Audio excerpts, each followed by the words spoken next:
नमस्कार दोस्तों, कैसे हैं आप सब। उम्मीद करते हैं आप सब मस्त होंगे।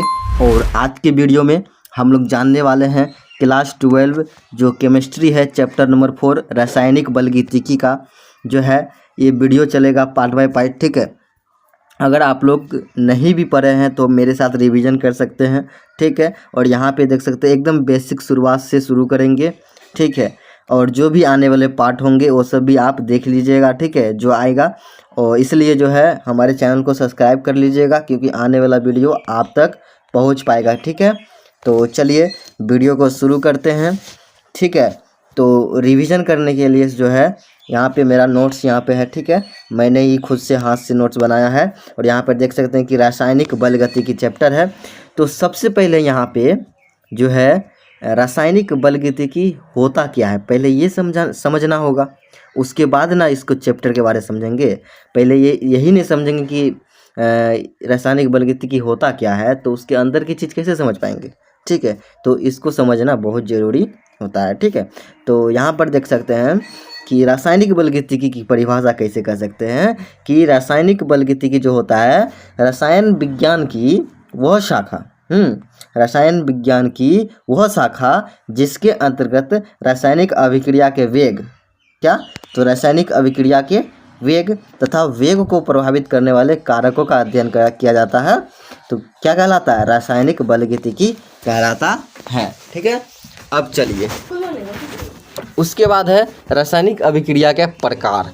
ठीक है, तो रासायनिक बलगतिकी समझ गए। अब रासायनिक अभिक्रिया के प्रकार क्या क्या हो सकता है, तो यहाँ पे देखिए आपके स्क्रीन के सामने यहाँ पे दिख रहा है कि रासायनिक अभिक्रिया के प्रकार।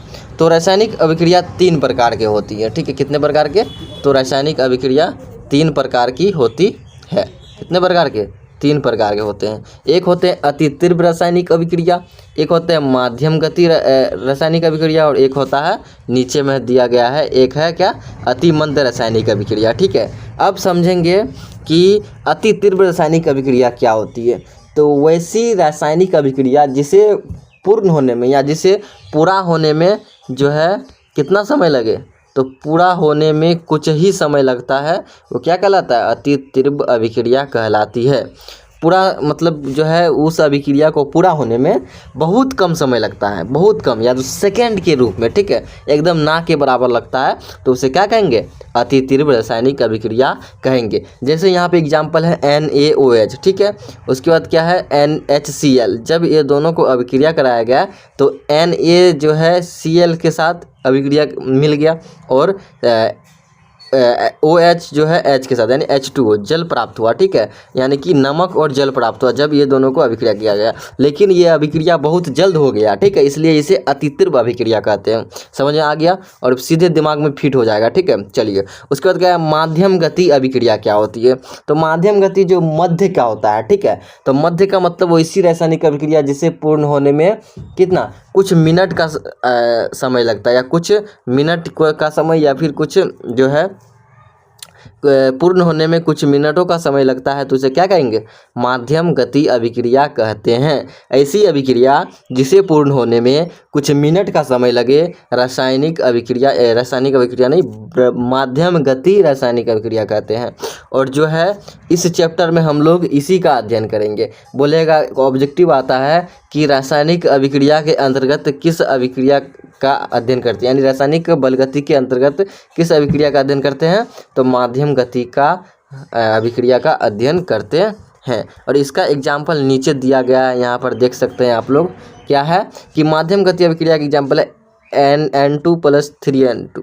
देखिए क्या है, तो N2। ठीक है, N2 + 3N2 है ना, N2 + 3H2 है। ठीक है, तो ये दोनों जब मिला तो क्या बन गया, 2NH3। ठीक है, तो ये मिलके बना है 2H2। ये अलग अभिक्रिया है और ये अलग अभिक्रिया है। ठीक है, ये दोनों मिलके बना है 2NH3। उसके बाद ये दोनों मिलके बना है 2H2O, लेकिन ये अभिक्रिया कुछ मिनट ले लिया है। ठीक है, कुछ मिनट ले लिया है, इसलिए इसे माध्यम गति अभिक्रिया कहते हैं। ठीक है, अब चलिए यहाँ पे देखिए पॉइंट लिखा है कि रासायनिक बलगतिकी के अंतर्गत माध्यम गति के रासायनिक अभिक्रियाओं का अध्ययन किया जाता है। उसके बाद 3 नंबर में देख सकते हैं आप लोग, 3 नंबर में क्या है कि अति मंद अभिक्रिया, वैसी अभिक्रिया जिसे पूर्ण होने में कई साल या कई महीनों लग जाए, ठीक है, कई महीनों कई दिनों, ठीक है, लग जाए, उसे क्या कहेंगे, अति मंद अभिक्रिया कहेंगे। जैसे इसमें एग्जाम्पल हो सकता है कि लोहा, ठीक है, लोहा में जंग लगना, तो आप लोग तो देखते ही होंगे कि उसमें जो है जंग लग जाता है, थोड़ा लाल लाल सा होता है, ठीक है, जंग लग जाता है। जब किसी कहीं पे फेंक देते हैं ना मट्टी में, तो उसको क्या करता है, जंग लगने का कारण क्या है, तो उसमें जो है ऑक्सीजन संपर्क में आ जाता है, ठीक है। जब उसमें ऑक्सीजन संपर्क में आ जाता है बहुत लंबे समय तक, तो उसमें जंग लग जाता है, ठीक है। और जंग ना लगे इसके लिए हम लोग क्या करते हैं, उसमें पेंट चढ़ा देते हैं, यानी कि कलर कर देते हैं, ताकि उसमें जंग ना लगे, ठीक है। तो यहाँ तक आपको क्लियर होगा। अब देखिए, अब पढ़ना क्या है हम लोग को कि अभिक्रिया का वेग क्या होता है, अभिक्रिया का वेग क्या होता है, ठीक है। तो अभिक्रिया का वेग अभिक्रिया का वेग किसी रासायनिक अभिक्रिया के अभिकारक या किसी रासायनिक अभिक्रिया के अभिकारक या उत्पाद के सांद्रता परिवर्तन के दर, वेग मतलब क्या है, सांद्रता परिवर्तन के दर, ठीक है। सांद्रता किसी रासायनिक अभिक्रिया के अभिकारक या उत्पाद के सांद्रता परिवर्तन के दर को क्या कहते हैं, रासायनिक अभिक्रिया का वेग कहते हैं। अब बोलेंगे कि अभिकारक क्या होता है और उत्पाद क्या होता है। तो देखिए, अभिकारक जब कोई रासायनिक अभिक्रिया, जैसे मान के चलते हैं कि NO2 पढ़े थे अभी हम, क्या पढ़े थे, तो देखिए NaCl और क्या प्राप्त हुआ था, NaCl और H2O, ठीक है। तो यहाँ पे प्राप्त हुआ था क्या, OH, उसके बाद क्या OH, उसके बाद क्या है Na2। तो जो इसमें भाग लिया, ठीक है, जो इसमें भाग लिया, जो भाग लेता है वो होता है क्या, जो रासायनिक अभिक्रिया में भाग लेता है वो होता है अभिकारक, ठीक। जो रासायनिक अभिक्रिया में भाग लेता है वो होता है अभिकारक, और जो बनता है निकल के, दोनों अभिक्रिया के करने के बाद जो निकलता है, जो उत्पाद बनता है, उसे क्या कहेंगे, तो उसे उत्पाद कहेंगे। जो प्राप्त होता है उत्पाद कहेंगे, ठीक है। जैसे मान के चलते हैं कि कि आप चाय बना रहे हैं, ठीक है, तो चाय बना रहे हैं तो क्या कीजिएगा, पानी में जो चीज़ मिलाइएगा, तो पानी में मान के चलते हैं चीनी मिला दिए, ठीक है, तो चीनी इसमें क्या हो जाएगा, अभिकारक हो जाएगा। तो पानी में चीनी मिला तो वो अभिकारक हो गया, और बना क्या, तो चाय बन गया, ठीक है, चायपत्ती उत्ती दे के चाय बन गया, तो चाय बन गया, तो चाय क्या हो गया, उत्पाद हो गया, यही ना हमको प्राप्त हुआ। तो ये होता है रासायनिक अभिक्रिया का वेग, यही समझना है, ठीक है। तो किसी रासायनिक अभिक्रिया के अभिकारक या उत्पाद के सांद्रता परिवर्तन के दर को रासायनिक अभिक्रिया का वेग कहते हैं। और इसे किससे सूचित करते हैं, तो याद रखना है R से सूचित करते हैं। किससे, R से, या हाँ R से ही सूचित करते हैं, R से सूचित करते हैं, ठीक है। यहाँ पे देखिए लिखा हुआ है R से सूचित करते हैं, ठीक है।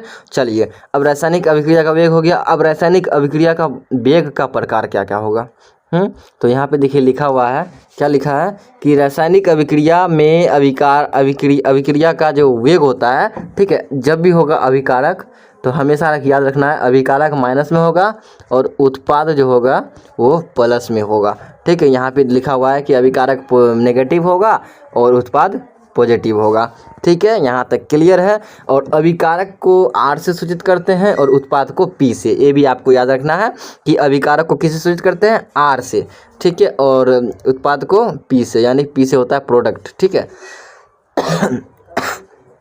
ठीक है। अब चलिए, तो अभिक्रिया का वेग क्या हो जाता है, यानी कि अभिक्रिया का वेग R = क्या हो जाएगा, किसी रासायनिक अभिक्रिया के अभिकारक या सांद्रता परिवर्तन दर को कहते हैं। तो अभिकारक या सांद्रता परिवर्तन, तो ΔC/ΔT कर दीजिए, ठीक है। यहाँ प्लस माइनस, अब बोलिएगा प्लस माइनस क्यों हुआ, तो एक बार हो सकता है कि कि हम परिभाषा में पढ़े ना, किसी रासायनिक अभिक्रिया के अभिकारक, तो अभिकारक के लिए मान के चलते हैं ΔR/ΔT, ठीक है, हो गया। लेकिन अभिकारक क्या होता है, यहाँ पे देखिए लिखा हुआ है ना, अभिकारक नेगेटिव होता है, तो यहाँ क्या करेंगे, नेगेटिव का चिन्ह दे देंगे, ठीक है। और एक बार हो सकता है कि जो R = ΔC/ क्या हो जाएगा, ΔC/ΔC, सी नहीं होगा, डेल पी बोल सकते, प्रोडक्ट पी, हाँ, डेल पी अपन डेल टी। तो ये क्या है, प्लस में है, देखिए उत्पाद प्लस में होता है तो उत्पाद प्लस में होगा। ठीक है, यहाँ तक क्लियर है। तो रासायनिक अभिक्रिया का वेग क्या होता है, तो किसी रासायनिक अभिक्रिया के सांद्रता में परिवर्तन बटे समय या समय अंतराल। ठीक है, डेल टी यानी समय अंतराल। और डेल का मतलब यहाँ पे क्या हो गया, डेल मतलब कोई दो चीज़ के बीच का अंतर। ठीक है, तो यही होता है डेल का मतलब। ठीक है, तो आर इक्वल टू क्या हो जाएगा, plus minus del C upon del T. ठीक है, ये अभिकारक और उत्पाद दोनों के लिए हुआ। जब अभिकारक के लिए बोलेगा तो डेल सी की जगह हो जाएगा डेल आर, क्योंकि आर से अभिकारक होता है। और इसके लिए पूछेगा कि उत्पाद के लिए, लेकिन तो यहाँ हो जाएगा उत्पाद के लिए plus del P upon del T हो जाएगा। ठीक है, यहाँ तक क्लियर है। तो चलिए और भी बढ़ते हैं नीचे। ठीक है, यहाँ पे देख सकते हैं। अब बोलेगा कि अभिक्रिया, किसी रासायनिक अभिक्रिया के वेग का मात्रक क्या होता है। तो रासायनिक अभिक्रिया के वेग का मात्रक आर इक्वल टू क्या पड़े, del C upon del T पड़े, प्लस माइनस। और डेल टी की है यहाँ पे सांद्रता परिवर्तन के दर। तो सांद्रता है, तो सांद्रता का मात्रक हमेशा याद रखिएगा क्या होता है, मोल बटे लीटर होता है। सांद्रता का मात्रक मोल बटे लीटर, और समय है तो इसको क्या कीजिए, समय इन्वर्स, मोल बटे लीटर समय इन्वर्स। ठीक है, या फिर मोल प्रति लीटर प्रति सेकंड, क्या बोलना है, मोल प्रति लीटर प्रति सेकंड। ठीक है, प्रति क्यों आता है जी, प्रति आता है, देखिए मोल हो गया, ये बटे के चिन्ह में नीचे है ना, नीचे बटे के तो ऊपर जाएगा, तो ऊपर जाने के बाद प्रति आ जाता है। ठीक है, प्रति लीटर तो प्रति सेकंड।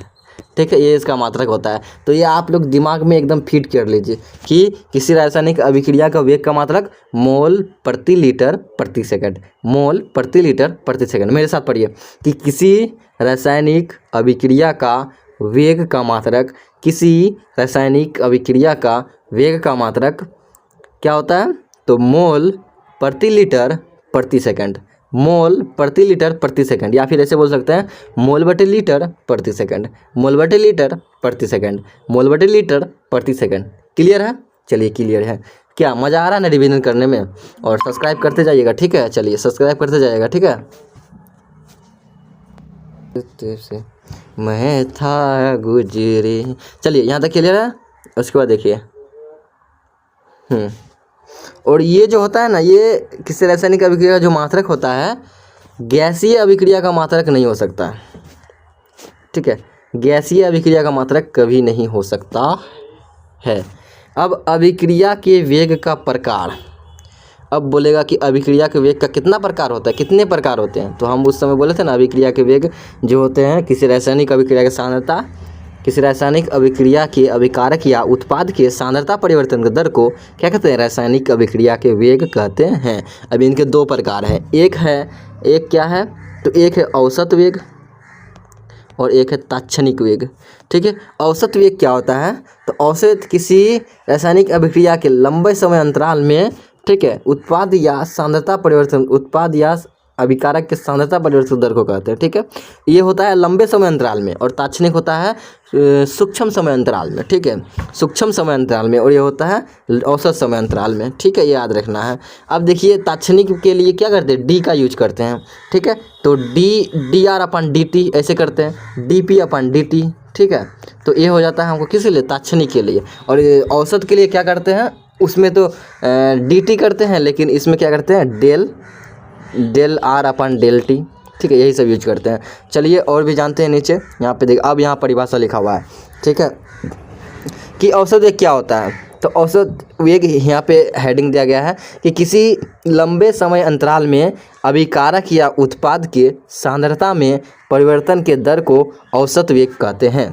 क्या बोलना है, तो किसी लंबे समय अंतराल में, देखिए इसको झाँप लीजिए, मैं भी यहाँ पे झाँप लेता हूँ, लेकिन आपको दिख नहीं रहा होगा। ठीक है, मैं अंदाजे बोल रहा हूँ, किसी रासायनिक अभिक्रिया के अभिकारक तथा उत्पाद के सांद्रता परिवर्तन के दर होना चाहिए, लेकिन किस में, तो लंबे समय अंतराल में, तो उसे क्या कहेंगे, औसत वेग कहेंगे। ठीक है, और औसत वेग को याद रखना है, आर ए वी जी से सूचित करते हैं। ठीक है, आर ए वी जी, औसत वेग आर ए वी जी, तो क्या लिखना, R A V G equal to क्या होता है, डेल सी अपान क्या हो जाएगा, डेल टी हो जाएगा। ठीक है, प्लस माइनस। ठीक है, अब प्लस माइनस क्यों आता है मैं आपको बता दिया था। ठीक है। अभिकारक के लिए होगा तो अभिकारक के लिए होगा तो माइनस, उत्पाद के लिए होगा तो प्लस, याद रखना है। चलिए अब पढ़ेंगे तात्क्षणिक वेग क्या होता है। तात्क्षणिक वेग देखिए कि किसी रासायनिक अभिक्रिया के वेग किसी सूक्ष्म समय अंतराल में उत्पाद तथा अभिकारक के सांद्रता परिवर्तन के दर को कहते हैं। तो तात्क्षणिक वेग को किससे सूचित करते हैं? RIGN या S होता है शायद, रिंस, हाँ RINS, रिंस से सूचित करते हैं। ठीक है, ठीक है। तो इससे जो है RINS, रिंस ऐसे कुछ है, तो इसे सूचित करते हैं। तो इसका क्या हो जाता है? तात्क्षणिक वेग है तो प्लस माइनस DC/DT ऐसे होता है ना, हाँ DC/DT, हाँ ऐसे देखिए यहाँ पे लिखा हुआ है DC/DT। यहाँ पे देखिए किसी रासायनिक अभिक्रिया के अभिकारक या उत्पाद के सांद्रता में परिवर्तन सूक्ष्म समय अंतराल में तात्क्षणिक वेग कहलाता है। ये दूसरा परिभाषा है, लेकिन वही ये देखिए इतना याद रखना है कि सूक्ष्म समय अंतराल में होना चाहिए। ठीक है, चलिए यहाँ तक क्लियर। RINS से सूचित करते हैं। ठीक है, चलिए। और RINS इक्वल टू क्या हो जाता है? Plus minus DC/DT। ये हुआ तात्क्षणिक के लिए। अगर औसत के लिए पूछेगा तो क्या हो जाएगा? डेल लग जाता है, डेल C/डेल T। चलिए D किस लिए है? तो यहाँ सूक्ष्म समय अंतराल यानी सूक्ष्म परिवर्तन के लिए है। चलिए अभिकारक R और P उत्पाद है। ठीक है, चलिए यहाँ तक क्लियर है, क्लियर है ना। थोड़ा यहाँ पे देख लेते हैं कि औसत वेग क्या होता है। औसत वेग को सूचित करते हैं RAVG। ठीक है, तो क्या हो जाता है? डेल C/डेल T। लेकिन अभिकारक के लिए तो हो जाएगा डेल R/डेल T, और अभिकारक है इसलिए यहाँ माइनस का चिन्ह। उत्पाद है तो डेल P/डेल T। यहाँ क्योंकि उत्पाद क्या होता है? प्लस में, तो यहाँ पे प्लस का चिन्ह। उसके बाद तात्क्षणिक वेग RINS, रिंस माइनस DR/DT। ठीक है, ये हुआ किसके लिए? तो अभिकारक के लिए, और जो है यहाँ पे ये हो गया उत्पाद के लिए। चलिए उत्पाद प्लस में होता है तो इसलिए यहाँ पे क्या है? प्लस दिया गया है। यहाँ तक क्लियर है? चलिए क्लियर है। तो यहाँ पे देख सकते हैं क्वेश्चन भी है, लेकिन हम क्वेश्चन अगले क्लास में लेकर के आएंगे। ठीक है, चलिए क्वेश्चन एक साथ हम लोग करेंगे तब आएगा, मज़ा आएगा। ठीक है, चलिए अभी सिर्फ देख लेते हैं, थोड़ा परिभाषाएँ सब अच्छा समझ लेते हैं। ठीक है, ये भी जो है क्वेश्चन ही है, हाँ ये नहीं क्वेश्चन है। ये किसी रासायनिक अभिक्रिया के क्या है? किसी रासायनिक अभिक्रिया का वेग क्या है? वेग समीकरण। तो किसी रासायनिक अभिक्रिया का वेग समीकरण लिखने के क्या करेंगे? तो N1A प्लस N2B, उसके बाद अभिक्रिया अभिकारक करके M1C प्लस M2D। ठीक है, ये उत्पाद है, ये अभिकारक है। यहाँ तक क्लियर है। चलिए अब वेग दर निकालने के लिए R इक्वल टू क्या हो जाएगा? देखिए जो गुना में होता है, ठीक है, जो सटा है उसको नीचे हटा के लिखें। मतलब समझे? नहीं समझे? देखिए अभिकारक क्या होता है पहले याद रखना है। अभिकारक माइनस में होता है और उत्पाद प्लस में होता है। तो अभिकारक माइनस में होता है तो सबसे पहले क्या करेंगे यहाँ पे देखिए, तो देखिए N1 है ना, तो N1 को क्या करेंगे? इसका व्युत्क्रम कर देंगे। व्युत्क्रम मतलब एक ऊपर चला जाएगा, N1 नीचे चला जाएगा। ठीक है, और A है तो यहाँ पे लिख देंगे DA/DT। इसको ब्रैकेट के अंदर बंद कर देंगे, बस इसी तरह से सबको लिख देना है। ठीक है, इसी तरह से सबको लिख देना है। देखिए ये भी क्या है? अभिकारक। ये भी क्या है? अभिकारक। तो 1/N2 देखिए है ना, 1/N2 नीचे कर देंगे और B को क्या करेंगे? DB के अंदर बंद कर देंगे कोष्टक में, और DT नीचे उतार देंगे। ठीक है, चलिए सब में ऐसे ही होगा। अगर सब में इसी तरह से होगा, लेकिन यहाँ कंडीशन ये है कि अगर अभिकारक होगा तो क्या होगा? माइनस, अगर उत्पाद होगा तो क्या होगा? प्लस। सिर्फ ये याद आपको रखना है। और यहाँ पे बोलेगा कि डेल A क्या है? डेल B कहते हैं। कोष्टक में A क्या है? कोष्टक में B क्या है? तो ये सांद्रता को दर्शाता है। ठीक है, किसको दर्शाता है? सक्रिय द्रव्यमान या फिर सांद्रता को दर्शाता है। चलिए यहाँ पे एक ठो नोट है कि किसी रासायनिक अभिक्रिया का वेग अभिकारक या उत्पाद के सांद्रता परिवर्तन के दर पर निर्भर करता है, या फिर किसी रासायनिक अभिक्रिया का वेग अभिकारक या उत्पाद के सक्रिय द्रव्यमान पर निर्भर करता है। तो बोलेगा किसी रासायनिक अभिक्रिया का वेग किस पर निर्भर करता है? ऑब्जेक्टिव में आता है कि किसी रासायनिक अभिक्रिया का वेग किस पर निर्भर करता है? तो सांद्रता पर निर्भर करता है या फिर सक्रिय द्रव्यमान पर। दोनों एक ही चीज़ होता है, सांद्रता पर निर्भर करता है या फिर सक्रिय द्रव्यमान पर निर्भर करता है। क्लियर है यहाँ तक? चलिए और आगे जानते हैं आगे क्या क्या दिया गया है। चलिए यहाँ पे देखिए, अब देखिए जैसे इसी प्रकार है बनाने के लिए दिया गया है। आप लोग इसको थोड़ा कोशिश कीजिएगा कि N2 + 3H2, उसके बाद 2NH3 का वेग समीकरण लिखें। तो वेग समीकरण हम आपको अभी ये बताए थे, क्या बताए थे? तो देखिए इसके साथ कोई और है नहीं है, अगर सटा हो तो उठा कर पटक के नीचे ला दे, अगर नहीं सटा हो तो बस जैसा है वैसे ही रख दो। देखिए इसमें कोई सटा हुआ नहीं है, और भी N2 है तो N2 सिर्फ है ये है, तो क्या करेंगे dN2 क्या करेंगे, कोष्टक के अंदर बंद कर देंगे और dt नीचे कर देंगे। ठीक है, यहाँ तक क्लियर है। चलिए उसके बाद क्या है, अभिकारक है इसलिए यहाँ पे माइनस लग जाएगा, ये भी आपको क्लियर है। लेकिन इसमें सटा हुआ है क्या, 3 सटा है, तो उठा के क्या करेंगे, पटक देंगे नीचे, पटक देंगे नीचे। ठीक है, देखिए तो इसमें जो है एक नीचे रहता है ना, 3 के नीचे एक तो रहता है, लेकिन लिखते नहीं है हम लोग। ठीक है, तो एक क्या करेंगे ऊपर कर देंगे और 3 को क्या कर देंगे नीचे कर देंगे, तो हो जाएगा 1/3। ठीक है, और D के अंदर क्या कर देंगे, H2 को अंदर कर देंगे, उसके बाद बटे में dt कर देंगे। क्लियर है, और अभिकारक है इसलिए माइनस कर देंगे।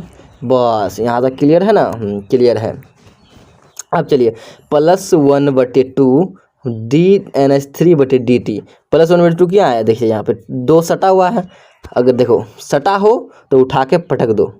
ठीक है, उठा के क्या करो, पटक दो। तो देखिए उठाएं, उठा करके यहाँ पे नीचे पटक दें। ठीक है, नीचे पटकना है। ठीक है, नीचे ही तो पटकना जाता है। ठीक है, तो देखिए 1/2 हो जाएगा, D है D लिख देंगे और NH3 है तो NH3/dt हो जाएगा। ठीक है, चलिए यहाँ तक हो गया। चलिए इसी प्रकार एक ठो हिसाब भी है, यहाँ पे देख सकते हैं, इसको आप लोग खुद से कीजिएगा। ठीक है, देखिए जब मैं भी नोट्स किया था तो मैं भी यहाँ पे खुद से करें लिख दिए थे, खुद करें। ठीक है, तो ये भी आप लोग खुद कीजिएगा और कमेंट में इसका आंसर लिख दीजिएगा। ठीक है, अगर नहीं लिख पाते हैं कमेंट में तो यहाँ पे नंबर है 91 कितना 91, हाँ 9113742321। ठीक है, इस पर क्या कीजिएगा, भेज दीजिएगा। ठीक है, बना के। चलिए NH3 का वियोजन निम्न प्रकार से हो सकता है, ये हिसाब है। ठीक है, तो ये हम अगले वीडियो में बनाएंगे। ठीक है, क्योंकि उसमें कॉपी में लिखना पड़ेगा ना, तब सब समझ में आएगा। चलिए यहाँ तक क्लियर है।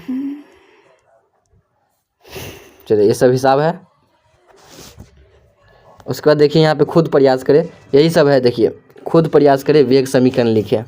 क्या है, तो वेग समीकरण लिखें। H2 देखिए एक ठो मैं आपको बना देता हूँ। देखिए H2 के साथ कोई और है, बताइए, नहीं है, तो नहीं है तो नहीं लिखेंगे, तो क्या करेंगे, D के अंदर कर देंगे H2 को बटे dt कर देंगे। अगर H2 के साथ कोई जुड़ा रहता तो उठा के पटक के नीचे कर देते, लेकिन जुड़ा हुआ नहीं है तो क्या करेंगे, नहीं देंगे। और ये क्या है, अभिकारक है इसलिए माइनस कर देंगे। ठीक है, उसके बाद क्या है, बराबर कर देंगे। ये भी क्या है, अभिकारक है तो इसको भी यही हाल करेंगे, उठा के पटकेंगे, लेकिन यहाँ पे कुछ सटा हुआ नहीं है, सटा हो तो उठा के पटकेंगे, हटा देंगे। ठीक है, तो लेकिन सटा हुआ ही नहीं है तो क्या करेंगे, D ब्रैकेट के अंदर क्या करेंगे, O2 कर देंगे और बटे dt कर देंगे। लेकिन ये भी क्या है, अभिकारक है तो अभिकारक को माइनस कर देंगे। इसी प्रकार करना है, आप लोग इसको भी कमेंट कीजिएगा। ठीक है, ये भी खुद प्रयास करना है। चलिए अब पढ़ेंगे हम लोग क्या, कि रासायनिक अभिक्रिया को प्रभावित करने वाले कारक कौन कौन से हैं।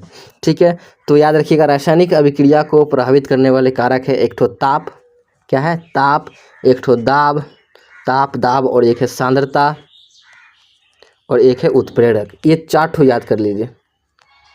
ठीक है, ये 4 अगर आप याद कर लेते हैं, ये क्वेश्चन आता है 5 नंबर में आ सकता है क्वेश्चन। तो ठीक है, कि किसी रासायनिक अभिक्रिया के, ठीक है, अभिक्रिया को प्रभावित करने वाले कारकों को लिखें।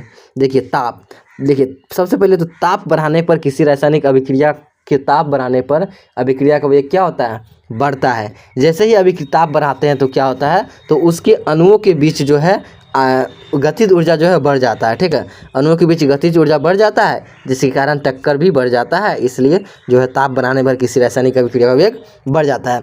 अब बढ़ तो जाता है, लेकिन क्यों बढ़ता है, तो यहाँ पे लिखा गया है कि उसके अणुओं के बीच जो है गतिज ऊर्जा बढ़ जाता है, मतलब गति बहुत ज़्यादा करने लगता है। जब अभिक्रिया के अणु जो होते हैं, अणु क्या होता है, छोटे छोटे कण होते हैं। ठीक है, तो वो क्या होते हैं, बहुत गति करने लगता है। जब गति करने लगते हैं तो टक्कर उत्पन्न होता है। ठीक है, देखिए गति कीजिएगा, देखिए मान के चलते कोई लाइन में आप खड़ा हैं। ठीक है, लाइन में आप खड़ा हैं, तो अब देखिए ये दौड़ेगा तो इसको टक्कर लगेगा, ये दौड़ेगा तो इसको टक्कर लगेगा, एक दूसरे के देह पर गिरते जाएगा। ठीक है, शरीर पर गिरते जाएगा। इसी प्रकार होता है अणुओं के भी। ठीक है, तो क्या होता है कि जैसे ही दौड़ता है तो अणुओं के टक्कर में टक्कर उत्पन्न हो जाता है। इसलिए जो है ताप बढ़ाने पर किसी रासायनिक अभिक्रिया का जो वेग होता है वो बढ़ जाता है। ठीक है, तो ये याद रखना है, और ये 5 नंबर पूछा जाता है, तो ताप को आपको याद रखना है। चलिए उसके बाद क्या है, ये भी क्वेश्चन पूछा जाता है ये, लेकिन इसके अंदर नहीं आता है कि ताप गुणांक क्या होता है। तो किसी रासायनिक अभिक्रिया का किसी दो तापों के मध्य का अंतर जो है ना 10 डिग्री का अंतर हो तो वेग स्थिरांक का अनुपात क्या कहलाता है, ताप गुणांक कहलाता है। इसे म्यू से सूचित करते हैं, mu equal to KT plus 10। ठीक है, चलिए प्रयोगों द्वारा देखा गया है कि 10 डिग्री ताप बढ़ाने पर वेग जो है ना 2 से 3 गुना हो जाता है। या एग्जाम में पूछ सकता है कि प्रयोगों द्वारा क्या देखा गया है कि 2 से 3 गुना हो जाता है, तो 10 डिग्री ताप बढ़ाने पर 2 से 3 गुना हो जाता है। अब पढ़ेंगे रासायनिक अभिक्रिया को प्रभावित करने वाले कारक में से एक है सांद्रता। ताप तो पढ़ लिए, तो ताप बढ़ाने पर किसी रासायनिक अभिक्रिया का वेग क्या होता है, बढ़ जाता है। कारण क्या है कि उसके अणुओं का बीच जो है गतिज ऊर्जा बढ़ जाता है। जब गतिज ऊर्जा बढ़ जाता है तो उसमें क्या होता है, तो टक्कर आ जाता है। देखिए माना जाता है कोई लाइन में आप खड़ा हैं, जब आप लाइन में खड़ा हैं तो क्या होगा कि एक आदमी तुम पर धक्का लगा है तो एक दूसरे के देह पर गिरते जाएगा ना। ठीक है, इसी प्रकार इसमें होता है। अब पढ़ेंगे सांद्रता, वो तो समझ में आ गया। सांद्रता क्या होता है, किसी रासायनिक सांद्रता बढ़ाने पर किसी रासायनिक अभिक्रिया का वेग बढ़ जाता है। कारण क्या है, तो उसके अणुओं का संख्या बढ़ जाता है, बस इतना याद रखना है। उसके अणुओं की संख्या क्या हो जाता है, अणुओं की संख्या बढ़ जाता है। देखिए संख्या भी बढ़ने से क्या हो जाता है, टक्कर बढ़ जाता है। संख्या भी बढ़ने से टक्कर बढ़ जाता है। ठीक है, देखिए संख्या बढ़ने से टक्कर कैसे बढ़ेगा, मान के चलते कोई लाइन में खड़ा है और बहुत बच्चा आज स्कूल में आ गया, समझ लीजिए। ठीक है, तो वो एक लाइन में खड़ा हुआ है। ठीक है, यानी कि क्रम के अनुसार लाइन में खड़ा हुआ है। ठीक है, जब संख्या बहुत ज़्यादा होगा तो थोड़ा बहुत तो अणु जो है इधर उधर करते रहेगा। ठीक है, मान के चलते स्टूडेंट इधर उधर करते हैं, एक दूसरे के देह पर गिरेगा, गिरते गिरते सब गिर जाएगा। हाँ, इसी प्रकार होता है इसमें भी। चलिए अब आता है कि उत्प्रेरक क्या होता है। उत्प्रेरक देखिए 2 प्रकार के होते हैं। ठीक है, एक होते हैं धनात्मक उत्प्रेरक और एक होते हैं ऋणात्मक उत्प्रेरक। ठीक है, धनात्मक उत्प्रेरक क्या होता है कि किसी रासायनिक अभिक्रिया के वेग को बढ़ाता है, मतलब बढ़ाता मतलब धन मतलब धन देता है तो पैसा बढ़ेगा, इसी प्रकार वेग बढ़ेगा। ठीक है, ये ट्रिक है, याद रखिएगा। और एक होता है ऋणात्मक आवेश, ऋणात्मक उत्प्रेरक होता है। ठीक है, तो ये क्या होता है, किसी रासायनिक अभिक्रिया का वेग को घटाने का कार्य करता है, ये आपको याद रखना है। चलिए उसके बाद क्या, इसको याद कर लेना। उसका दाब क्या होता है, तो किसी रासायनिक अभिक्रिया के दाब में वृद्धि कराने पर उसकी सांद्रता बढ़ जाती है, क्योंकि दाब बढ़ाने पर उसका आयतन क्या होता है, घट जाता है। क्या होता है, मतलब कमी उत्पन्न हो जाता है, जिसके कारण सांद्रता बढ़ जाता है और जिससे अभिक्रिया का वेग बढ़ जाता है। सांद्रता जब बढ़ेगा तो अभिक्रिया का वेग बढ़ेगा। हाँ, इसी प्रकार होता है। चलिए देखिए क्वेश्चन कैसे पूछा जाएगा आपके एग्जाम में कि किस अभिक्रिया को प्रभावित करने वाले कारक लिखिए। ठीक है, चलिए इसको आपको क्या करना है, याद कर लेना है, या तो फिर आप कमेंट में इसको लिख करके भेजिएगा। ठीक है, चलिए उसके बाद देख लेते हैं कि और भी है क्या नहीं। उसके बाद क्या है कि देख लीजिए इतना लंबा तो हो गया है। उसके बाद और देखते हैं, आगे कुछ पढ़ लेते हैं, उसके बाद जो है इसको अंत कर देंगे क्लास को। ठीक है, चलिए अब पढ़ेंगे द्रव अनुपाती क्रिया नियम। तो द्रव अनुपाती क्रिया नियम क्या होता है, आपको पता है कि द्रव अनुपाती क्रिया नियम आप लोग पढ़े होंगे, नहीं पढ़े हैं। देखिए जब कोई अभिकारक भाग लेता है किसी रासायनिक अभिक्रिया के उत्पाद उत्पन्न करने के लिए, तो देखिए मान के चलते हैं कि जो एक छोटा ए है बड़ा ए है, उसका प्लस छोटा भी है बड़ा भी है, और ये दोनों मिलकर क्या कर रहा है, उत्पाद का उत्पन्न कर रहा है। ठीक है, तो वेग दर, ठीक है, वेग दर आर भी कर सकते हैं इसको, आर समानुपाती होती है किसके, तो ये अभिकारक के। ठीक है, किसके, अभिकारक के। ठीक है, तो इसको निकाल, द्रव अनुपात नियम क्या होता है कि जो इसका सटा हुआ रहता है ना वो पावर में चेंज हो जाता है। देखिए ए ऊपर चल जाएगा, बी के ऊपर बी छोटा बी चल गया है। ठीक है, तो आर समानुपाती होते हैं ए पर पावर छोटा ए और बी पर पावर छोटा बी। उसी पर आर इक्वल टू, देखिए समानुपाती को हटाने के लिए क्या करेंगे, के नियतांक लाएंगे, तो बराबर के नियतांक आ गया है। उसके बाद ए है तो ए के पावर छोटा ए, बी पर पावर छोटा बी, यही होता है द्रव अनुपाती क्रिया नियम। ठीक है, उसी प्रकार पढ़ेंगे हम लोग अभिक्रिया का वेग नियम क्या होता है। तो अभिक्रिया का वेग नियम पढ़ने के लिए देखिए M A plus N B, ठीक है, उत्पाद बनाया तो आर समानुपाती होते हैं ए पर पावर एक्स, ए बी पर पावर वाई। या देखिए एक्स वाई क्या हो सकता है, तो X Y M plus N B, M और एन भी हो सकता है।